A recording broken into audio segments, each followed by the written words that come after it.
கர்த்தரை துதியுங்கள், அவர் நல்லவர், அவர் கிருபை என்றும் உள்ளது. இயேசு கிறிஸ்துவின் இன்ப இனிய நாமத்தில் வாழ்த்துகிறோம்.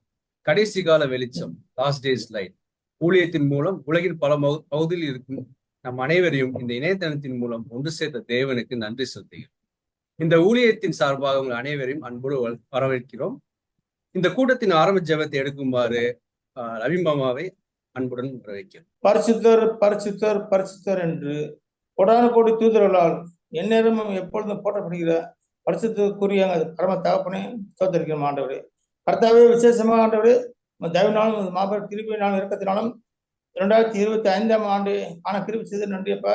ஒன்றை சுகத்தையும் படுத்தியும் ஜீவனையும் கொடுத்து ஆண்டவரே எங்களை விதமாய் அழைத்து வந்த கிருபைக்காக நன்றியப்பா. சோதரம் ஆண்டவரே, விசேஷமாக ஆண்டவரே, கடைசி கால வெளிச்சம் புளியத்தை செய்து வருகிற உங்களுடைய பிள்ளைகளை சிங்கப்பூர்லேருந்து செய்து வருகிற உங்களுடைய பிள்ளைகளை தேவ பிள்ளைகளை ஆண்டவரே கர்த்தாவே நீர்தாமே அதிகமாக ஆசீர்வதித்தும் அவர்கள் மூலம் இந்த ஊழியம் அதிகமாக பரவி கர்த்தாவே நாம மகிழ்ப்படுவ உதவி செய்ய வேண்டுமா ஜெபிக்கிற ஆண்டவர்.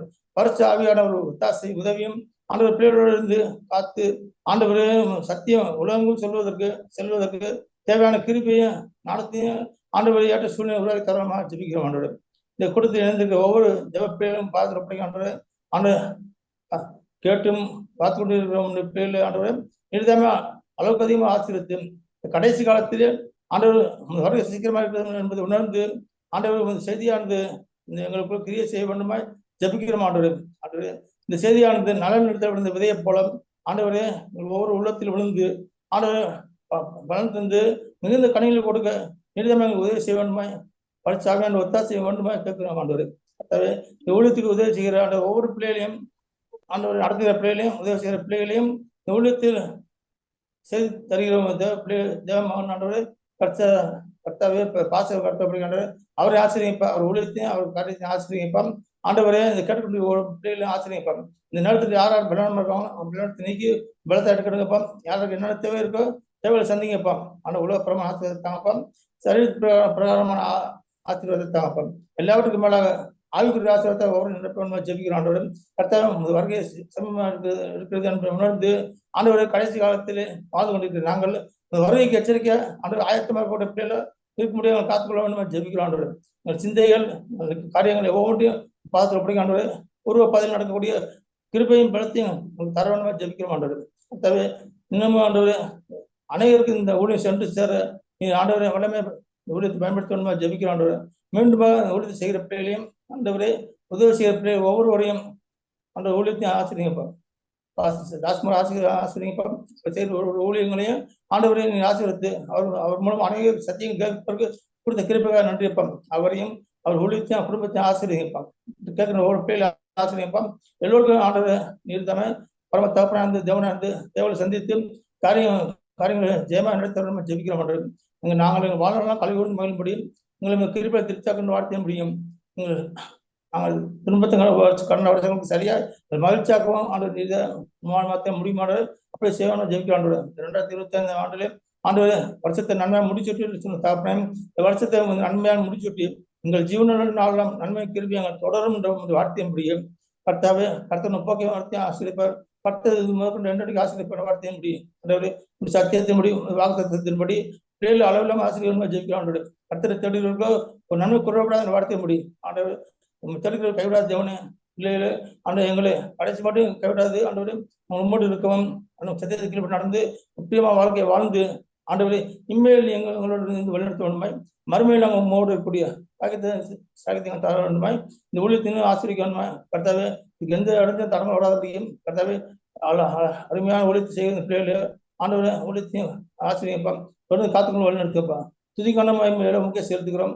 இயேசு நாமத்தை ஜெபிக்க நல்ல பிதாவே.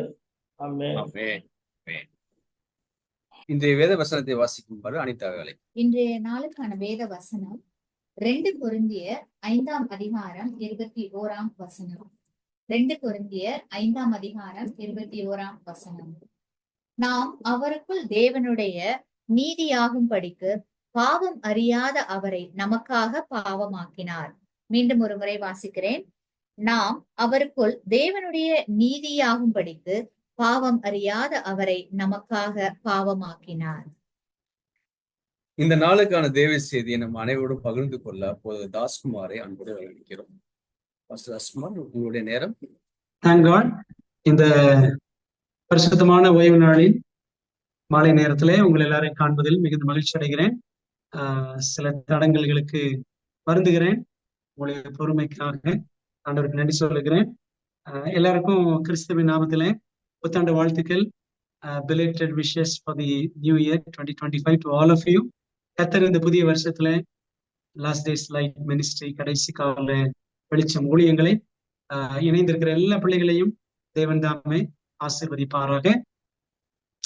இந்த வருஷத்தின் முதல் ஓய்வு நாளில் மாலை நேரத்துல நாம் இந்த கூட்டத்திலே இன்னைக்கு பங்கு பெறும்படி தேவன் கிருபை செய்திருக்கிறார். ஆண்டவருக்கு நாம் ஸ்தோத்திரம் செலுத்துவோம். இந்த மாலை நேரத்தில் நாம் படிக்க போகிற தலைப்பு நம் பாவங்களுக்காக மரித்த கிறிஸ்து, Christ who died for our sins என்ற தலைப்பில நாம் இன்றைக்கு படிக்க போறோம். எல்லாரும் ஒரு சின்ன ஜெபம் பண்ணலாமா? எல்லாரும் கண்களை மூடி ஜெபிப்போம். நல்ல தகப்பனே, இந்த மாலை நேரத்துல எங்களை உடைய கிருபையினால் ஒன்று சேர்த்ததற்காக உமக்கு நன்றி. இந்த புதிய ஆண்டிலே பிரவேசிக்கிற கிருபை எங்களுக்கு தந்ததற்காகவும் உமக்கு நாங்கள் ஸ்தோத்திரம் செலுத்துகிறோம். கர்த்தாவே, இந்த வருஷமும் இருக்கட்டும் என்று சொல்லி ஆண்டவர் எங்களை உமக்கென்று கனி கொடுக்கும்படியாக தேவன் விட்டு வைத்திருக்கிறீர். அதற்காக உமக்கு ஸ்தோத்திரம். உடைய கிருபைக்காக, உடைய தயாளத்திற்காக, இரக்கத்திற்காக ஆண்டவருக்கு நாங்கள் நன்றி சொல்கிறோம். இந்த பூமியிலே இருக்கிற இந்த கிருபையின் நாட்களிலே தகப்பனே, உம்மை மையப்படுத்தி வாழ எங்களுக்கு உதவி செய்யும். இப்பொழுதும் அப்பா, நாங்கள் நம்முடைய வார்த்தையை படிக்க போறோம், தியானிக்க போறோம். தேவன் எங்களோடு பேசும், ஆசீர்வதியும். கர்த்தருடைய மெல்லிய சத்தத்தை நாங்கள் கேட்க ஆவியானவர் எங்களுக்கு உதவி செய்வீர்களாக. இயேசுவின் நாமத்தில் ஜெபிக்கிறோம் நல்ல பிதாவே, ஆமென். அன்பானவர்களே, இந்த மாலை நேரத்துல நமது தியானத்திற்காக தெரிந்து கொண்ட தலைப்பு நம் பாவங்களுக்காக மரித்த கிறிஸ்து, Christ who died for our sins. இந்த வாக்கியம் எல்லாருக்கும் தெரிந்த ஒரு வாக்கியம்தான். இந்த தலைப்பு it's a well known and a very common topic. இயேசு கிறிஸ்து நம்முடைய பாவங்களுக்காக மரித்தார் என்பது உலகளாவிய உண்மை, எல்லாரும் ஏற்றுக்கொள்ள வேண்டிய உண்மை. இந்த தலைப்பு தான் நம்ம தியானமாக இந்த மாலை நேரத்துல இருக்க போகிறது. நம்முடைய தியான மைய வசனம் 2 கொரிந்தியர் 5 அதிகாரம் 21 வசனம். வசனம் சொல்லுகிறது, நாம் அவருக்குள் தேவனுடைய நீதி ஆகும்படிக்கு பாவம் அறியாத அவரை நமக்காக பாவம் ஆக்கினார். பிதாவாகிய தேவன் பாவம் அறியாத அவரை, இயேசு கிறிஸ்துவை, தமது ஒரே பேரான குமாரனை நமக்காக பாவம் ஆக்கினார் அப்படின்னு வாசிக்கிறோம். நம்முடைய பாவங்களுக்காக கிறிஸ்து மரித்தாரு. ஏன் அப்படின்னா, நாம் அவருக்குள் தேவனுடைய நீதியாகும்படிக்கு அப்படி நமக்காக கிறிஸ்துவானவர் பாவம் ஆக்கப்பட்டார். அன்பானவர்களே, ஆண்டவர் இயேசு கிறிஸ்து எனக்காக பாவம் ஆனார். ஆண்டவர் இயேசு கிறிஸ்து எனக்காக அவர் சாபம் ஆனார். எனக்காக இயேசு செய்தவைகளுக்காக நான் அவரை நேசிக்கிறேனா? பிரியமானவர்களே, அப்படி அவர் என்ன செய்து விட்டார்? எனக்காக இயேசு செய்தவைகளுக்காக நான் அவரை நேசிக்கிறேனா என்றால் அப்படி என்ன செய்து விட்டார்? ஆண்டவர் இயேசு கிறிஸ்து தம்முடைய மரணத்தை குறித்து, அவர் நமக்காக மரித்த அந்த பாடுகளை குறித்து, அவர் அடைந்த உபாதைகளை குறித்து ஏசாயா 53 அதிகாரத்துல 4-5 வசனங்களில் ஏசாயா தீர்க்கதரிசி அழகாக எழுதுகிறார். என்ன சொல்ல பாருங்க, மெய்யாகவே அவர் நம்முடைய பாடுகளை ஏற்றுக்கொண்டு நம்முடைய துக்கங்களை சுமந்தார். நம்முடைய பாடுகள், நம்முடைய துக்கங்கள் எல்லாமே அவர் ஏற்றுக்கொண்டார், சுமந்தார். 5 வசனத்துல வாசிக்கிறோம், நம்முடைய மீறுதல்கள் நிமித்தம் அவர் காயப்பட்டு நம்முடைய அக்கிரமங்கள் நிமித்தம் அவர் நொறுக்கப்பட்டார். பார்த்தீங்களா, முதல் வசனத்துல நம்முடைய பாடுகள், நம்முடைய துக்கங்கள். 5ஆம் வசனத்துல நம்முடைய மீறுதல்கள், நம்முடைய அக்கிரமங்கள். இவை யாவைகள் நிமித்தம் அவர் காயப்பட்டார், நொறுக்கப்பட்டார். நமக்கு சமாதானத்தை உண்டு பண்ணும் ஆக்கினை அவர் மேல் வந்தது. அவருடைய தழும்புகளால் குணமாகிறோம் என்று இங்கே ஏசாயா பக்தன் எழுதுகிறார். பிரியமான தேவ பிள்ளைகளே, ஆண்டவர் இயேசு கிறிஸ்து நம்முடைய பாடுகளை ஏற்றுக்கொண்டு நம்முடைய துக்கங்களை சுமந்தார். நம்முடைய மீறுதல்கள் நிமித்தம் காயப்பட்டார், நம்முடைய அக்கிரமங்கள் நிமித்தம் அவர் நொறுக்கப்பட்டார் அப்படின்னு இந்த 2 வசனங்கள்ல மிக அழகாக கிறிஸ்துவின் தியாகத்தை தேவ ஆவியானவர் வர்ணித்திருக்கிறார். பிரியமான தேவ பிள்ளைகளே, ஆண்டவர் இயேசு கிறிஸ்து மரித்தார், நம்முடைய பாவங்களுக்காக மரித்தார். இதுல என்ன பெரிய விஷயம் இருக்கிறது அப்படின்னு ஒருவேளை நமக்கெல்லாம் ஆண்டவர் இயேசு கிறிஸ்துவின் மரணத்தை குறித்து கேட்டு கேட்டு சில நேரம் தெரிஞ்சது தானே அப்படின்னு ஆயிப்போச்சு. ஆண்டவர் இயேசு கிறிஸ்து மரித்தார், ஆமா அது தெரிஞ்சது தானே அப்படின்னு ஏதோ நமக்கு பழகி போன ஒரு விஷயமாக இது தெரிகிறது. அன்பானவர்களே, இன்னைக்கு நம்ம என்ன படிக்க போறோம்னா, நம்முடைய பாவங்களுக்காக மரித்த கிறிஸ்து, இயேசுவின் மரணம் சாதித்த 14 நன்மைகள். ஆண்டவர் இயேசு கிறிஸ்துவின் மரணம், சிலுவையிலே அவர் மரித்தாரே, அந்த மரணத்தினால் அவர் என்னவெல்லாம் நமக்கு செய்திருக்கிறார். வெறும் 14 காரியங்கள் மட்டும் நினைச்சுக்காதீங்க, அநேக காரியங்கள் உண்டு. அதை கண்டென்ஸ் பண்ணி அதை சுருக்கி ஒரு 14 காரியங்கள் என்று நாம் படிக்க போறோம். சில பொதுவான உண்மைகள் என்னென்ன 14 காரியங்களை நம்ம ஒவ்வொன்றாக பார்க்க போகிறோம். பார்க்கலாமா? முதலாவது, மனிதனுக்கான தேவனின் அன்பு அளவற்றது என்பதை இயேசு நிரூபித்தார். Jesus proved that God's love for man is infinite. தேவன் மனிதர்கள் மீது, பாவிகளாகி நம் மீது வைத்திருக்கிற அன்பு அளவற்றது. அளவற்ற அன்பு, the unconditional love of Christ, the unconditional love of God the Father, the unconditional love of heaven. பரலோகத்தின் அளவற்ற அன்பு, பிதாவின் அளவற்ற அன்பு, குமாரன் இயேசுவின் அளவற்ற அன்பு, ஆவியானவரின் அளவற்ற அன்பு என்று சொல்லலாம். பிரியமான தேவ பிள்ளைகளே, தேவன் மனிதன் ஆனார், தேவகுமாரன் மனுஷகுமாரன் ஆனார், கடவுள் மனிதன் ஆனார் என்பது எத்தனை ஆச்சரியமான ஒரு விஷயம். அளவிட முடியாத அன்பு அது அல்லவா பிரியமான தேவ பிள்ளைகளே?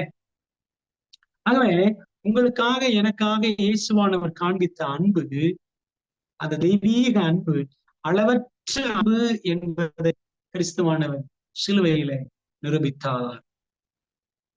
நல்லவர் இறங்கி வந்த இரண்டாவது நன்மை என்னவென்றால், பாவத்துக்கான கிரயத்தை அவர் செலுத்தினார். Christ paid the penalty for sin. யாருடைய பாவம்? நம்முடைய பாவங்களுக்கான கிரயத்தை அவர் செலுத்தினார். ஏன் அப்படின்னா, அவரிடத்திலே பாவம் என்று ஒன்றுமே இல்லை. ஆண்டவர் இயேசு கிறிஸ்துவிடம் பாவம் இல்லை. ஆனால் அவர் சிலுவையிலே சாதித்தது என்னவென்றால், நமது பாவங்களுக்கான கிரயத்தை அவர் செலுத்தினார் என்பது எத்தனை ஆச்சரியமான உண்மை. So there is a price which had to be paid for sin. பாவத்திற்கென்று ஒரு விலை செலுத்தப்பட வேண்டியது இருந்தது. அந்த விலை என்ன தெரியுமா? நம்முடைய உயிர் தான். சரிதானே? ஒரு பாவி தன்னுடைய பாவத்திற்காக அவன் மரித்தாக வேண்டும். பாவத்தின் விலை உங்கள் உயிரும் என் உயிரும். ஆனால் ஆண்டவர் இயேசு கிறிஸ்து உங்களுக்காக எனக்காக தம் உயிரையே தந்திருக்கிறார். இது எத்தனை ஆச்சரியமான பரலோக உண்மை என்பதை சற்று எண்ணி பாருங்கள். மூன்றாவது, ஆண்டவர் இயேசு கிறிஸ்து என்ன சாதித்தார் நம்முடைய சிலுவை மரணத்தின் மூலமாக? பிரமாணம் மாற்றப்பட முடியாது அல்லது அகற்றப்பட முடியாது என்பதை அவர் நிரூபித்தார். Jesus proved that the law could not be changed or set aside. அப்படி என்னங்க பெரிய பிரமாணம்? பிரமாணத்தை மாத்தி இருக்கலாமே. கடவுள் மனிதனாக வந்து, தேவகுமாரன் மனிதகுமாரனாக வந்து அப்படி என்ன மறிக்கணுமா? The law can be changed. சட்டத்தை மாத்தி இருக்கலாமே. Or the law can be set aside. பிரமாணத்தை அப்படி ஒதுக்கி வச்சிடலாம் என்பதெல்லாம் கிடையாது. சரிங்களா? பாவத்தின் சம்பளம் என்ன? மரணம். இந்த பரலோக சட்டத்தை மாற்ற முடியாது. ரோமர் 6:23 இருக்கிற அந்த சட்டத்தை மாற்ற முடியாது. தேவன்தான் சட்டத்தை கொடுத்தார். சட்டத்தை கொடுத்தவரே மாற்றிவிட முடியுமா? தெரியுமானவர்களே, அப்ப பாருங்களேன், தேவனும் கூட அந்த சட்டத்திற்கு உட்பட்டுதான் நடக்கிறார் என்பதன் அடையாளமாகவே ஆண்டவரும் என்ன செஞ்சாரு? எல்லாருடைய பாவங்களுக்காக அவர் வந்து மரித்தார். So Jesus proved that the law could not be changed or set aside. பிரமாணத்தை மாற்ற முடியாது, பிரமாணத்தை நீக்க முடியாது. ஆகவே அதுக்கு பதிலா நான் என்ன செய்கிறேன் என்று சொல்லிதான் கிறிஸ்து என்ன பண்ணாரு? ஜீவனை கொடுப்பதற்காக அவர் மனிதனாக வந்தார். ரோமர் 6:23 அதை வாசிக்கும். பாவத்தின் சம்பளம் மரணம். எபிரேயர் 9 22, 23 வசனங்கள்ல வாசிக்கிறோம், ரத்தம் சிந்துதல் இல்லாமல் பாவ மன்னிப்பு இல்லை. ஆகவே ஒரு பாவியின் பாவத்திற்காக ரத்தம் சிந்தப்பட வேண்டும். இதுதான் சட்டம். ஆகவே இயேசுவானவர் ரத்தத்தை நமக்காக சிந்தினார். நாலாவது நன்மை, இயேசுவானவர் சிலுவையில் சாதித்த 4வது நன்மை, பாவத்துக்கான கிரயம் நீதியானது, நியாயமானது என்பதை அவர் நிரூபித்தார். Jesus proved that the penalty for sin was fair and just. ஆண்டவர் இயேசு கிறிஸ்து அவராகவே இறங்கி வந்தார். பாருங்களேன், ஒரு பாவி பாவம் செஞ்சுட்டான்னா பழைய ஏற்பாட்டுல அந்த பாவிக்காக, அந்த பாவிக்கு பதிலாக ஒரு இன்னசென்ட் அனிமல், ஒன்றுமறியாத ஒரு பிராணி என்ன செய்யும்? ஆடோ மாடோ அல்லது புறாவோ பலி செலுத்தப்படும். an innocent animal. அதே போலதான் பாருங்க, ஆண்டவர் இயேசு கிறிஸ்துவும் பாவமே அறியாதவர், நீதி உள்ளவர், குற்றமற்றவர். பைபிள் அப்படித்தான் சொல்லுது. எபிரேயர் புத்தகத்துல 7ஆம் அதிகாரம், எபிரேயர் புத்தகம் அதிகாரம் 7,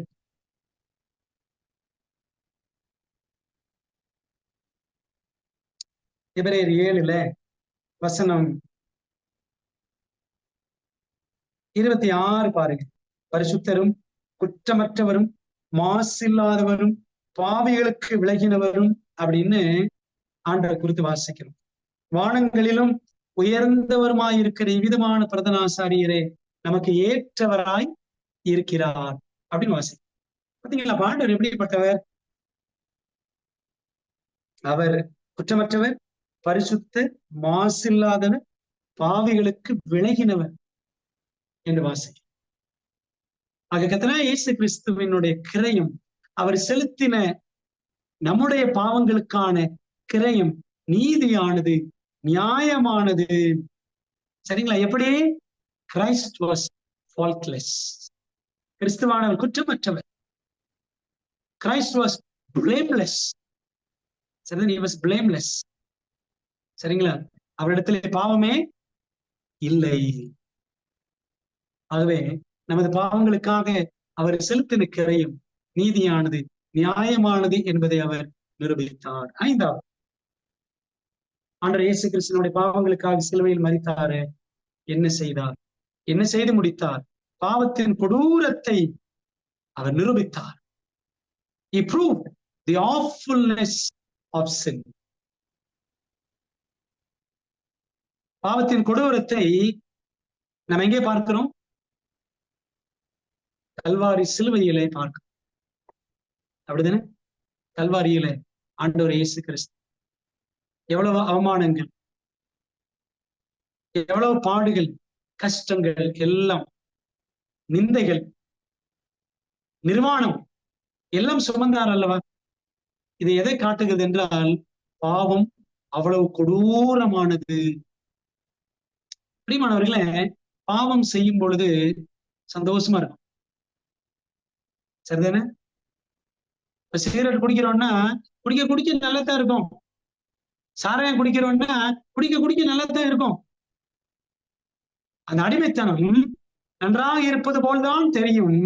ஆனால் காலப்போக்கில பயங்கரமான கொடூரமான விளைவுகளை உண்டாக்கும். அன்பானவர்களே, நம்முடைய பாவங்கள் தான் இயேசுவை கொடூரமான நிலைக்கு தள்ளியது. அந்த பாவத்தின் கொடூரத்தை ஆண்டவர் இயேசு கிறிஸ்து சிலுவையில நிரூபித்து காண்பித்தார். விளங்குதா உங்களுக்கு? ஆண்டவர் இயேசு கிறிஸ்து சிலுவையில மரிச்சதுனால இதெல்லாம் அவர் சாதிச்சார். இதெல்லாம் நமக்கு உண்மை என்று விளங்க பண்ணினார். ஆறாவது நன்மை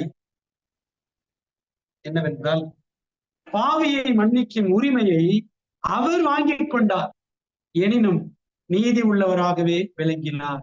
He purchased the right to forgive the sinner and still be just. பிரியமானவர்களே, ஆண்டவர் இயேசு கிறிஸ்து சிலுவையில மரிச்சாரு. மரித்த பொழுது நமக்காக பாடுகள் பட்டாரு. அந்த பாடுகள் பட்ட பொழுது அவருக்கு ஒரு உரிமை கிடைச்சிச்சு. என்ன உரிமை தெரியுமா? நம்முடைய பாவங்களுக்காக அவர் மரித்தபடினால நம்முடைய பாவங்களை மன்னிக்கும் உரிமையும் அவருக்கு வந்துவிட்டது. சரிங்களா? ஏன்னா பாவங்களுக்காக மரித்த ஒருவர் தான் பிறருடைய பாவங்களை மன்னிக்க முடியும். ஆனாலும் அவரிடத்திலே பாவம் இல்லை, அவர் நீதி உள்ளவர் என்று விளங்கினார். ஆனா நீங்க பாத்தீங்கன்னா கேத்தலிக் சர்ச்சில் ஃபாதர்கிட்ட போய் மன்னிப்பு வாங்குறாங்க, அப்படித்தானே? ஃபாதர்கிட்ட போய், குருமார்கள்ட்ட போய் பாவ சங்கீர்த்தனம் பண்ணுகிறார்கள். அவ என்ன பார்க்கிறோம்னா, கிறிஸ்துவானவர் சிலுவையில் மரித்தபடினாலே நம்முடைய பாவங்களை மன்னிக்கும் உரிமை அவர் ஒருவருக்கு மட்டும்தான் இருக்கிறது. ஏனென்றால் அந்த பாவியை மன்னிக்கும் உரிமை அவரிடத்தில் தான், அவர் ஒருவரிடத்தில் மட்டும்தான் இருக்கிறது என்ற உண்மையை கர்த்தர் நமக்கு சிலுவையில விளங்க பண்ணியிருக்கிறார். எத்தனை ஆச்சரியமான தேவன், எவ்வளவு அற்புதமான சிலுவை தியாகம் என்று உங்களால் புரிந்து கொள்ள முடிகிறதா? ஏழாவது ஆண்டவர் இயேசு கிறிஸ்து சிலுவையில என்ன சாதித்தார்? தம்மை நம்பும் யாவருக்கும் கிருபை கிடைக்கும்படி அவர் செய்தார். He made grace available to all who believe and trust in him. தம்மை நம்பும் யாவருக்கும் கிருபை கிடைக்கும்படி அவர் செய்தார். பாருங்களேன், தீத்து புத்தகத்திலே தீத்து 2ஆம் அதிகாரம் 11ஆம் வசனம் சொல்லுது. டைட்டஸ் 2:11, தீத்து 2:11, ஏனெனில் எல்லா மனுஷருக்கும் ரட்சிப்பை அளிக்கத்தக்க தேவ கிருபையானது பிரசன்னமாகி என்று படிக்கிறார். ஆண்டவர் இயேசு கிறிஸ்து மூலமாக ரட்சிப்பு உண்டாகிறது. அந்த ரட்சிப்பை, எல்லா மனுஷருக்கும் ரட்சிப்பை அளிக்கத்தக்க தேவ கிருபையானது பிரசன்னமாகி, இந்த இடத்துல தேவ கிருபைன்றது யார் தெரியுமா? இயேசு கிறிஸ்துவ தான் குறிக்குது.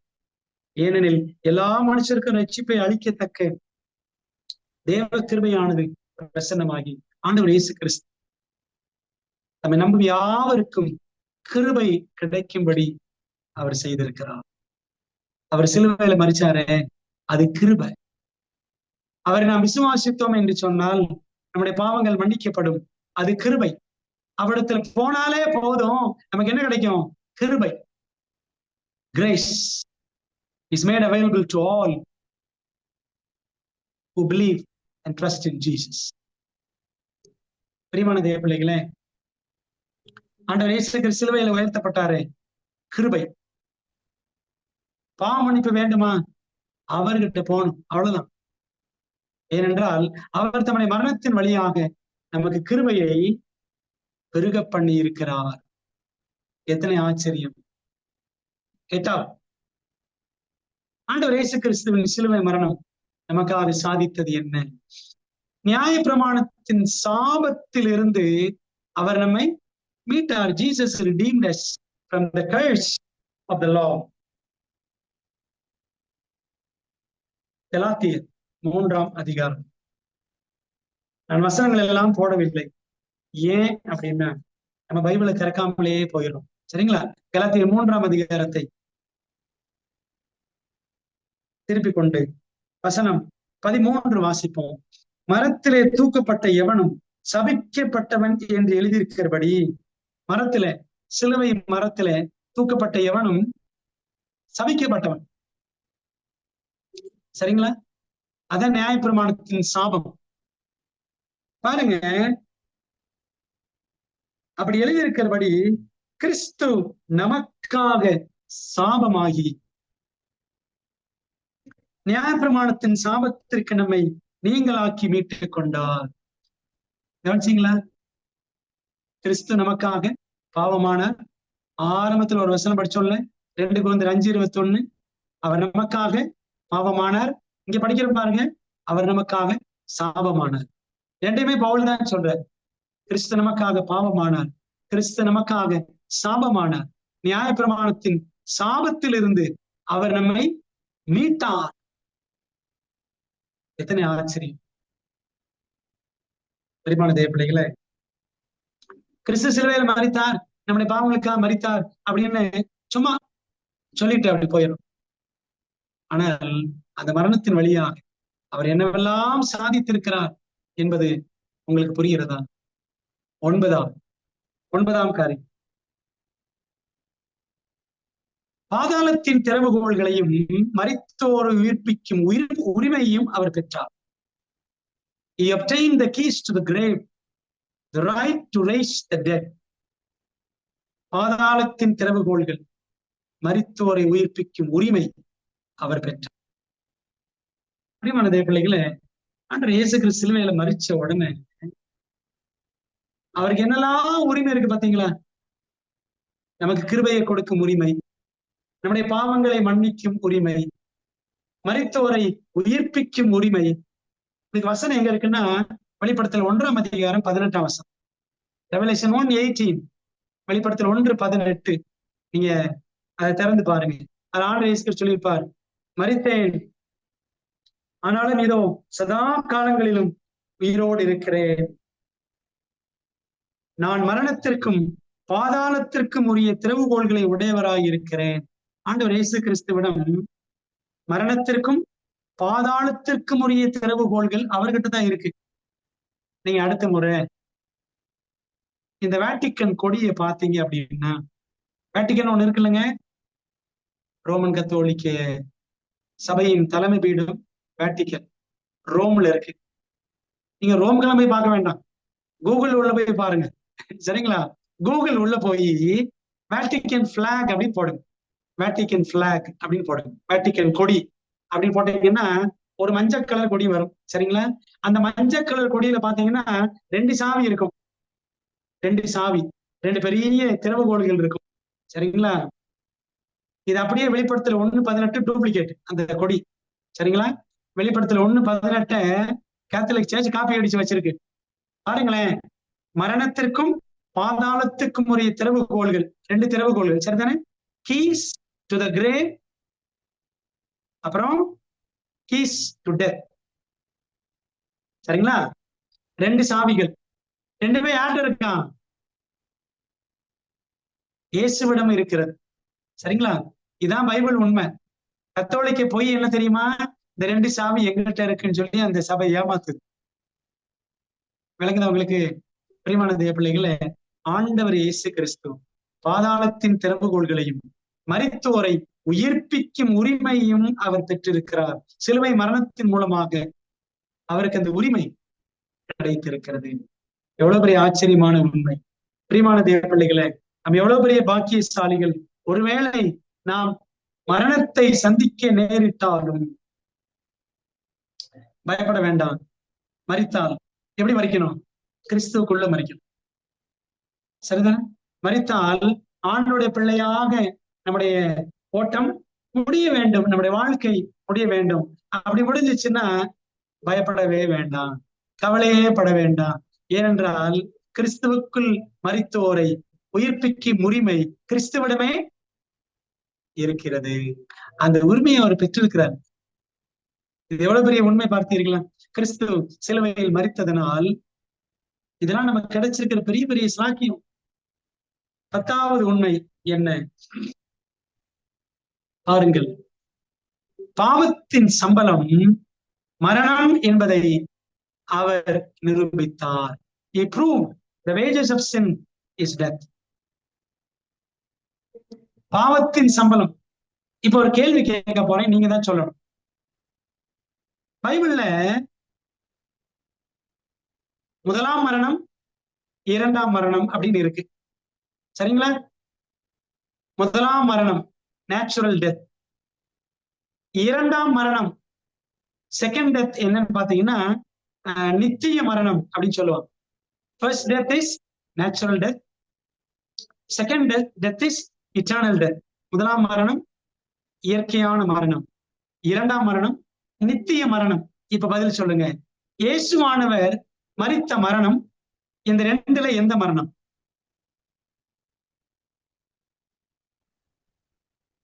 Second eternity. யார் சொல்றீங்க? ரம்னி பெஞ்சமின். என்னங்க சொல்லுங்க? Eternity death.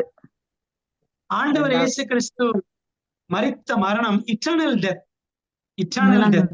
சரி, அந்த நித்திய மரணத்திற்கு ஒப்பான மரணத்தை அவர் அடைந்தார். அதாவது பாவிகளும் துன்மார்க்கரும் அந்த 2ஆம் மரணம் நீங்க படிச்சு பாருங்களேன். ஜெயம் கொள்ளுகிறவன் 2ஆம் மரணத்தால் சேதப்படுவதில்லை.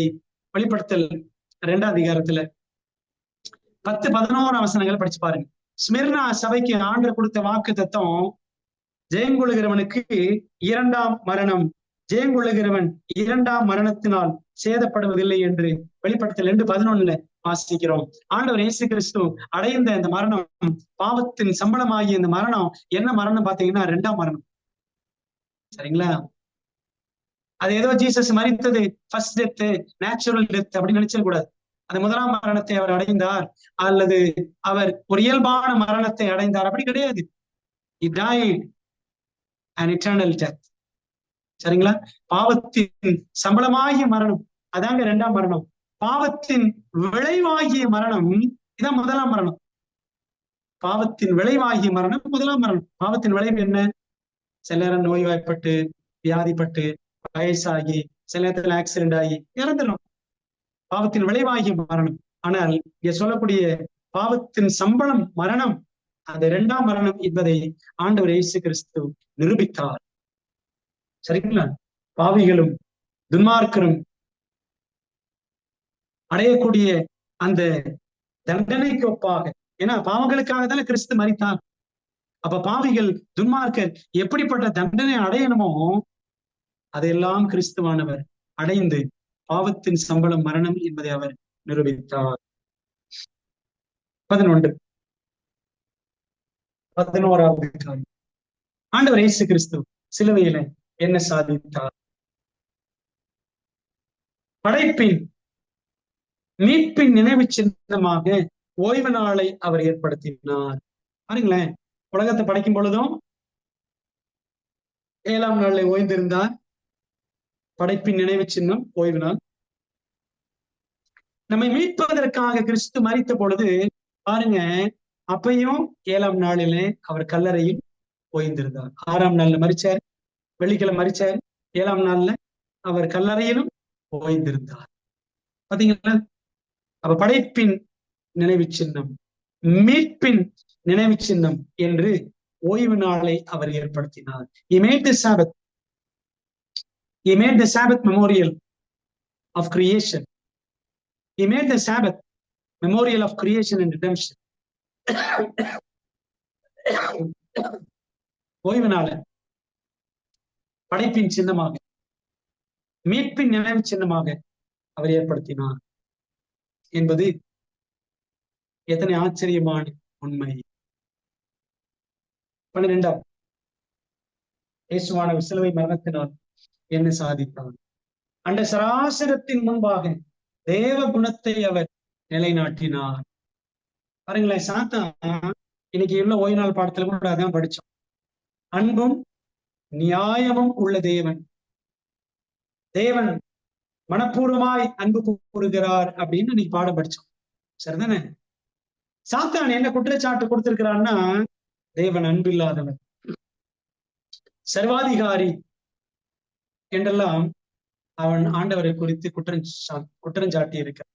ஆனால் அந்த சராசரத்தின் முன்பாக தேவ குணத்தை, தேவன் அன்பானவர், தேவன் அன்பாகவே இருக்கிறார் என்பதை ஆண்டவர் இயேசு கிறிஸ்து நிலைநாட்டினார். He vindicated the character of God before the universe. சரிங்களா? ரோமர் 5ஆம் அதிகாரம் 8ஆம் வசனத்தை நீங்க குறிச்சுக்கலாம். ரோமர் 5, 8, 9, 10 ஆகிய வசனங்கள் படிச்சு பாத்தீங்கன்னா, நான் பாவிகளாய் இருக்கையில் கிறிஸ்து நமக்காக மரித்ததினாலே தேவன் நம்மையில் வைத்த தமது அன்பை விளங்க பண்ணினார். சரிங்களா? தேவன் தம்முடைய அன்பை நமக்காக விளங்க பண்ணி இருக்கிறார். எத்தனை ஆச்சரியம்! சரிங்களா? தேவ குணம், அந்த அன்பின் குணம் சிலுவையின் மூலமாக, கிறிஸ்துவின் மரணத்தின் மூலமாக நிலைநாட்டப்பட்டது. 13ஆவது, ஆண்டவர் இயேசு கிறிஸ்து என்ன சாதித்தார் சிலுவையில என்று நாம் படித்தோம் என்றால், தேவனின் அரசாங்கம் என்றென்றும் நிலைத்திருக்கும் என்பதை அவர் நிரூபித்தார். He proved that God's government will stand forever. சாத்தான் தேவனுக்கு விரோதமாக கலகம் பண்ணி பரிசுத்த நகரத்தை, பரலோக ராஜ்யத்தை அழித்துவிட்டு தன்னுடைய அநீதியின் ராஜ்யத்தை, பாவ சாம்ராஜ்யத்தை அவன் நிலைநிறுத்தலாம் என்று அவன் நினைத்தான். ஆனால் தேவனின் அரசாங்கம் என்றென்றும் நிலைத்திருக்கும் என்பதை அவர் நிரூபித்தார்.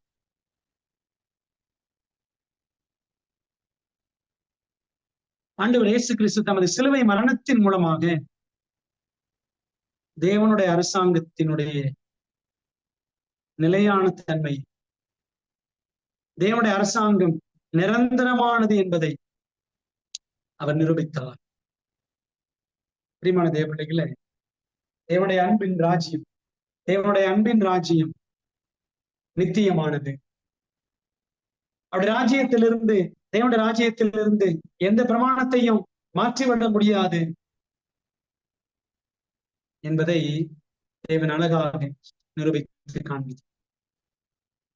பிரியமான பிள்ளைகளே, இந்த உலகத்துல ஒரே ஒரு அரசாங்கம் தான், அந்த சராசரத்துல நிரந்தரமான ஒரு அரசாங்கம். அது எதுன்னு பாத்தீங்கன்னா தேவனுடைய அரசாங்கம் தான், பரலோக அரசாங்கம் தான். அதைத்தான் கிறிஸ்துவானவர் தமது சிலுவை மரணத்தின் மூலமாக நிரூபித்தார். 14, கடைசியாக இழந்த ஆளுகையை அவர் மீண்டும் கொண்டு வந்தார். He brought back the lost dominion. பிரியமானவர்களே, ஆதாம் ஏவாளை பாவத்திலே கவர்ந்திழுத்த சாத்தான் அவர்கள் கையில் இருந்த ஆளுகையை பறித்து கொண்டான். ஆண்டவர் என்ன சொன்னாரு? இந்த பூமியெல்லாம் ஆண்டு கொள்ளுங்கள் அப்படின்னு ஆதாம் ஏவாள்கிட்ட சொன்னார். ஆனால் என்றைக்கு ஆதாம் ஏவாள் பாவம் செய்தார்களோ அப்ப என்ன பண்ணிடுறாங்க? இந்த தேவன் கொடுத்த ஆளுகையை பிசாசு கையில கொடுத்துட்டான். அதைத்தான் சாத்தானே சொல்லுவார். லூக்கா 4ஆம் அதிகாரத்துல பாருங்க, ஆண்டவர் இயேசு கிறிஸ்துவிடம் அவர் ஒரு உச்சி மலையில கூட்டு போய் எல்லாத்தையும் காமிச்சு, நீர் என்னை விழுந்து வணங்கினார், இதெல்லாம் உமக்கு தருவேன், இவைகளெல்லாம் எனக்கு ஒப்பு கொடுக்கப்பட்டிருக்கிறது என்று அவன் சொன்னான். என்ன அர்த்தம்? எப்படி அவன் கைக்கு போச்சு? ஆதாம் ஏவாள் என்னைக்கு பாவம் செஞ்சாங்களோ அன்னைக்கு ஆளுகை கை மாறி விட்டது. ஆளுகை, இந்த பூமியின் பிரதிநிதியாக படைக்கப்பட்டிருந்த ஆதாம் பாவம் செய்து அவன் அந்த ஆளுகையை இழந்தான். அதனாலதான் பாருங்களேன், யோபு 1 அதிகாரத்துல தேவபுத்திரர் எல்லாரும் தேவ சன்னிதானத்துல கூடினார்கள். சாத்தான் அங்க வந்தான். அப்ப ஆண்டவர் கேட்டாரு, எங்க இருந்து வரணும்? அவன் என்ன சொன்னான்? நான் பூமி எங்கும் உலாவி சுற்றி திரிந்து வருகிறேன் அப்படின்னு சொன்னான். பாத்தீங்களா, அப்ப பூமியோட பிரதிநிதியாக சாத்தான் வர்றான். ஏனென்றால் பூமிக்குரிய ஆளுகை அவங்கிட்ட போயிடுச்சு, ஆதாம் ஏவாள் இழந்துட்டாங்க. அதனால பூமியின் பிரதிநிதியாக அவன் அங்கே பரலோக கமிட்டிக்கு வந்தான். விளங்குது அவங்களுக்கு? ஆனால் ஒரு அழகான வசனம் இருக்கிறது. மீகா புத்தகம்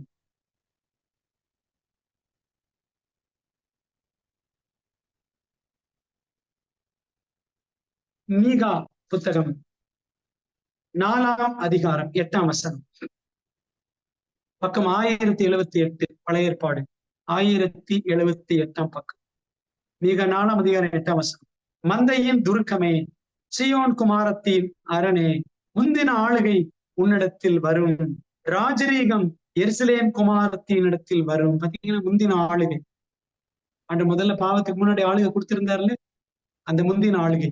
ராஜரீகம், கவர்மெண்ட், கிங்ஷிப் என்ன செய்யும்? ராஜரீகம் எருசலேம் குமாரத்தின் இடத்தில் வரும் அப்படின்னு வாசிக்கிறோம். இதை நம்ம பாவத்தினால் இழந்தோம். நமக்கு அந்த ஆளுகையை திரும்ப பெற்று தருவதற்காகவே இயேசுவானவர் சிலுவையில் மரித்தார். எத்தனை ஆச்சரியமான உண்மை! பிரியமானவர்களே, ஆதாம் ஏவாள் ஆரம்பத்துல ராஜா ராணியா இருந்தாங்க. பாவம் செஞ்சு இந்த ராஜா, ஆதாம் என்ற ராஜா பிசாசு கையில பூஜா ஆயிட்டான். புரியுதுங்களா? பாவத்தினாலே அவன் ஆளுகை இழந்து போனான். அந்த ஆளுகை திரும்ப நமக்கு பெற்று தருவதற்காகத்தான் இயேசுவானவர் சிலுவையில் மாண்டார். அதனாலதான் பாருங்க, வெளிப்படுத்தல் 1ஆம் அதிகாரம் 5, 6ஆம் வசனங்கள் படிச்சு பாருங்களேன். வெளிப்படுத்தல் 20ஆம் அதிகாரம் 4ஆம் வசனம் படிச்சு பாருங்க. அந்த 1000 வருஷம் பரலோகத்துல தேவன் நம்மை ராஜாக்களாக, ஆசாரியர்களாக அவர் நிறுத்துவார் அப்படின்னு படிக்கிறோம். ஏன் தெரியுமா? பாவத்தினால நமது ஆளுகையை இழந்து விட்டோம். அதனாலதான் கிறிஸ்துவானவர் அந்த இழந்த ஆளுகையை தமது மரணத்தின் மூலமாக நமக்கு திரும்ப தருகிறார். கடைசி வரை நாம் நிலைத்திருக்க வேண்டும். அன்பான தேவ பிள்ளைகளே, கிறிஸ்துவானவர் நம்முடைய பாவங்களுக்காக மரித்தார் அப்படின்னு சொல்றோமே, it may be a simple statement, but it has deep meanings. ஒரு எளிமையான வாக்கியம்தான் கிறிஸ்து நமக்காக மரித்தார் என்பது. ஆனால் அதற்குள்ளே ஆழமான அர்த்தம் இருக்கிறது. அது பிரியமான தேவ பிள்ளைகளே, கிறிஸ்துவின் மரணத்தின் வழியாக நாம் எவ்வளவு சாக்கியங்களை பெறுகிறோம் என்பதை உணர்ந்து நம் ஆண்டவருக்கு நன்றி செலுத்தி இந்த ஆண்டிலே, இந்த புதிய ஆண்டிலே கிறிஸ்துவின் மரணத்தின் மூலமாய் நமக்கு உண்டாகிற அந்த ஆசீர்வாதங்கள் எல்லாம் சுதந்திரித்து நம் ஆண்டவருக்கு சாட்சிகளாக வாழ நம்மை ஒரு விசை ஒப்படைத்து நாம் ஜெபிக்கலாமா? ஜெப செய்வோம். பரிசுத்தமுள்ள ஆண்டவரே, இந்த நாளில் புதிய மாதத்தின் முதல் ஓய்வு நாள் மாலை கூட்டத்திற்காக ஆண்டவருக்கு நன்றி செலுத்துகிறோம். எங்களுக்கு கிறிஸ்துவின் மூலமாய் உண்டாயிருக்கிற எல்லா சலாக்கியங்களுக்காக ஸ்தோத்திரம். பரலோகத்தின் ஆண்டவரே, உங்களுடைய குமாரனாய் கிறிஸ்து எங்களுக்காக சிலுவையில மரித்தார் என்பது எத்தனை ஆச்சரியமான உண்மை! அந்த சிலுவை மரணத்தின் வழியாக எங்களுக்கு கிடைத்திருக்கிற நன்மைகள் எத்தனை எத்தனை! எல்லாவற்றிற்காக ஆண்டவரை ஸ்தோத்திரிக்கிறோம். கர்த்தர் எங்களோடு கூட உங்களுடைய கரங்களை தாங்கட்டும். உங்களுடைய ஆவியினாலங்களை நிரப்பும், எங்களை பரிசுத்தப்படுத்தும். தேவன் நமக்கு சாட்சியாய் எங்களை காத்துக்கொள்ளும். இந்த புதிய வருஷத்துல ஆண்டவரே, இந்த கடைசி கால வெளிச்சம் ஊழியங்களை ஆண்டவர் ஆசீர்வதிப்பீரார். இந்த நாளின் ஜெபத்துல இணைந்து கொண்டிருக்கிற எல்லா பிள்ளைகளையும் ஆசீர்வதித்து விசுவாசத்துல பலப்படுத்துவீரார். கர்த்தாவே, இந்த நாளில் நாங்கள் படித்த பாடங்களை எங்கள் மனதிலே பதிய வைக்கும், அநேகருக்கு இந்த உண்மைகளை பகிர்ந்து கொடுக்கும் பலத்தை தார். எங்கள் ஜெபத்தை ஏற்றுக்கொள்ளும், ஆசீர்வதியும், பரிசுத்தப்படுத்தும். இயேசுவின் நாமத்தில் ஜெபிக்கிறோம் நல்ல பிதாவே, ஆமென். என் ஆத்துமாவே கர்த்தரை ஸ்தோத்திரி, என் முழு உள்ளமையோட பரிசுத்த நாமத்தை ஸ்தோத்திரி. என் ஆத்துமாவே கர்த்தரை ஸ்தோத்திரி, அவர் செய்த சகல உபகாரங்களையும் மறவாதே. ஆமென்.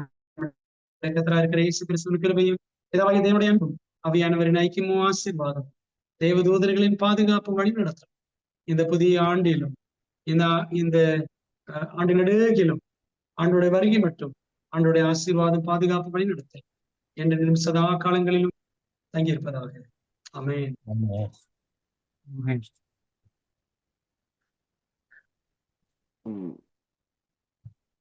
கடைசி கால வெளிச்சம் சார்பாக இந்த அருமையான தேவ செய்தி நம்மோடு பகிர்ந்து கொண்டு போவதற்காக கர்த்தருக்கு நன்றி செலுத்துகிறோம்.